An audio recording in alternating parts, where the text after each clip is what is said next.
पाहिलं की औरंगाबादच्या प्रकरणामध्ये 26 डिसेंबर 2020 रोजी एका तरुणीने राष्ट्रवादीचे युवक प्रदेशाध्यक्ष मेहबूब शेख याच्या विरोधामध्ये बलात्काराची तक्रार जी आहे गुन्हा नोंद त्या ठिकाणी झालेला आहे।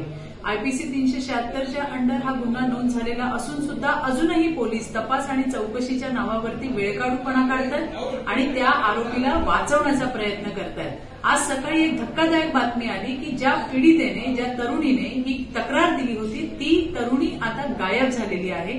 कालच तिने तिच्या स्टेटमेंटमध्ये स्पष्टपणे म्हटलं होतं की मला जे काही म्हणायचंय ते मी पोलिसांसमोर म्हणणार नाही तर कोर्टासमोर मांडेन। पोलिसांची संपूर्ण प्रक्रिया, या प्रक्रियेमध्ये पोलिसांची जी भूमिका आहे ती अतिशय संशयास्पद होती। एका बाजूला तपास चालू असताना सुद्धा दीपक गिरे नावाचे डीसीपी औरंगाबादचे यांनी या प्रकरणात कुठलेही आरोपी विरुद्ध सबळ पुरावे नाहीत अशा पद्धतीची बेजबाबदार स्टेटमेंट त्या ठिकाणी दिली आणि त्यामुळे कुठे ना कुठे पीडितेवर आणि तिच्या परिवारावरती दबाव आणण्याचा प्रयत्न केला आणि त्याच या सगळ्या गोष्टीची आज परिणिती झाली की ती पीडिता जी आहे ती त्या ठिकाणी ट्रेस आउट होत नाहीये। मला या व्हिडिओच्या माध्यमातून त्या पीडितेला नम्रपणे सांगायचंय की बाई तू कुठेही असशील, आम्ही तुझ्यासाठी लढणार आहोत, कारण हा आवाज तुझा जो आहे तो बुलंद करण्याचं काम आपल्याला केलं पाहिजे आणि ज्यांनी अशा पद्धतीचं चुकीचं कृत्य केलंय त्याला त्या ठिकाणी शिक्षा होणं हे अतिशय गरजेचं आहे। तुला कुठल्याही पद्धतीची मदत लागली तर तू आम्हाला त्या ठिकाणी संपर्क करू शकतेस।